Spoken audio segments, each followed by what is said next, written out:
warahmatullahi wabarakatuh. Perkenalkan, nama saya Wafa Uswatun Hasanah dari jurusan Pendidikan Agama Islam semester 4 F. Aku mendapatkan tugas UAS atau ulangan akhir semester. Tugasnya itu adalah sebuah pertanyaan dan jawabannya itu kita harus membuat video. Nah, di sini aku mau ngejelasin atau menjawab pertanyaan-pertanyaan UAS itu di sini. Nah, di sini saya akan menjawab pertanyaan yang pertama, yaitu tuliskan dan jelaskan 3 aspek penting dalam filsafat ilmu yang saya ketahui gitu. 3 aspek penting dalam filsafat ilmu. Yang pertama itu yang saya ketahui, yang pertama ada ontologi. Nah, ontologi ini tuh membahas tentang apa yang dikaji oleh ilmu. Dalam konteks ini ontologi itu berkaitan dengan realitas atau objek yang menjadi sasaran ilmu pengetahuan gitu. Misalnya fisika mengkaji gejala alam dan sosiologi mengkaji masyarakat seperti itu. Terus yang ketiga ada epistemologi. Epistemologi itu membahas tentang bagaimana pengetahuan itu diperoleh. Nah, aspek itu menyangkut metode, sumber, dan batas-batas pengetahuan.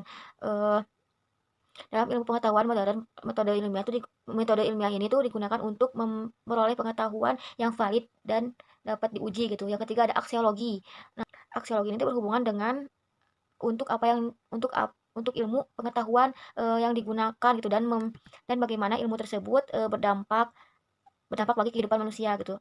Nah, aksiologi ini juga mempertimbangkan nilai-nilai etika dan moral dalam penggunaan ilmu pengetahuan. Gitu. Pertanyaan yang kedua, yaitu jelaskan secara sistematik upaya manusia dalam mencari pengetahuan ilmiah. Upaya manusia dalam mencari pengetahuan ilmiah. Nah, upaya manusia dalam memperoleh pengetahuan ilmiah itu dapat dijelaskan secara sistematis, yaitu yang pertama ada pengamatan awal atau observasi. Nah, manusia mulai memperoleh pengetahuan melalui pengamatan terhadap gejala-gejala yang terjadi di lingkungan sekitarnya. Yang kedua itu ada perumusan masalah. Nah, setelah mengamati manusia itu mulai bertanya dan merumuskan masalah yang perlu dijawab gitu secara logis dan sistematis. Yang ketiga itu ada pengumpulan data. Nah, langkah selanjutnya adalah mencari dan mengumpulkan data yang relevan dengan masalah melalui berbagai cara seperti eksperimen atau survei atau studi pustaka. Yang selanjutnya ada pengelolaan dan analisis data. Nah, data yang dikumpulkan kemudian diolah, dikaji, dan dianalisis menggunakan metode ilmiah tertentu. Terus ada penarikan kesimpulan dari hasil analisis itu penelitian membuat kesimpulan gitu yang logis dan sesuai dengan data. Yang terakhir ada pengujian ulang atau vertifikasi ilmu yang valid atau dapat diuji kembali dan menghasilkan hasil yang sama dalam kondisi serupa gitu. Ini penting untuk menjamin objektivitas dan keberlanjutan ilmu. Nomor 3, tentukan syarat pengetahuan ilmiah, sarana dan prasananya. Yang pertama itu ada empiris. Yang kedua ada sistematis atau disusun secara teratur dan logis. Oh iya, tadi yang empiris itu didasarkan pada pengalaman nyata atau observasi. Nah, yang selanjutnya ada logis, dapat diterima akal sehat. Terus objektif, tidak dipengaruhi oleh kepentingan pribadi, dan verifikatif, dapat diuji kebenarannya. Nah, selanjutnya ada sarana dalam upaya memperoleh pengetahuan ilmiah itu yang pertama ada metode ilmiah seperti observasi, eksperimen, survei, dan studi pustaka. Yang kedua ada logika untuk menalar dan menarik kesimpulan yang sahih gitu. Yang ketiga ada bahasa ilmiah sebagai alat komunikasi dalam menjelaskan konsep dan hasil penelitian. Terus khasanah pengetahuan ilmiah itu yang pertama ada ilmu alam atau contohnya kayak fisika, kimia, sosiologi. Yang kedua ada ilmu sosial kayak yang kedua ada sosial. Yang kedua ada ilmu sosial, contohnya sosiologi, antropologi atau psikologi. Yang ketiga ada ilmu terapan, contohnya kayak teknik kedokteran, teknologi. Kan itu mah kan termasuk kayak langsung diterapin gitu, kayak langsung bekerja. Yang selanjutnya ada ilmu humaniora kayak filsafat, sastra, dan sejarahnya. Nomor 4.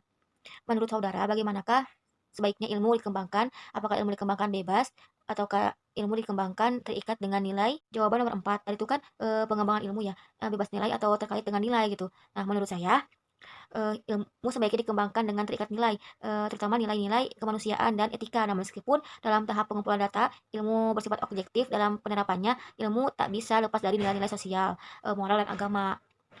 Nah, argumentasinya itu kayak misalkan etika dalam sains, itu tanpa nilai pengetahuan bisa disalahgunakan. Terus tanggung jawab ilmuwan.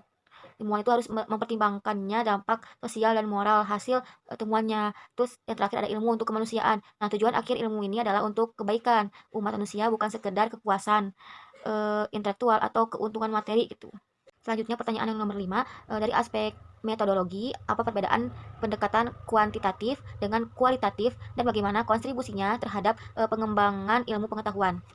Jawaban nomor 5 itu perbedaan pendekatan kuantitatif dan kualitatif serta kontribusinya. Nah, pendekatannya kuantitatif itu ada berdasarkan data numerik dan statistik gitu. Yang kedua ada bertujuan mengukur dan menguji hipotesis. Yang ketiga ada bersifat dedukatif dan struktur. Yang keempat ada contoh survei, eksperimen dengan statistik gitu. Terus pendekatan kualitatif. Nah, berdasarkan makna, pemahaman, dan pengalaman subjek. Yang kedua itu ada tidak menggunakan angka, melainkan narasi dan deskripsi. Yang ketiga ada bersifat induktif, subjektif, dan fleksibel. Contohnya wawancara mendalam, observasi, dan partisipatif itu.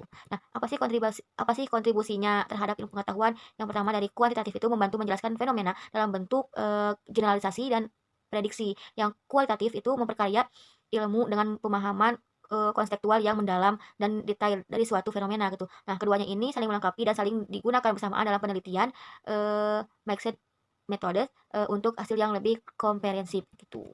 Sekian penjelasan jawaban ulangan akhir semester saya. Mohon maaf bila ada kekurangan. Wassalamualaikum warahmatullahi wabarakatuh. Bye bye.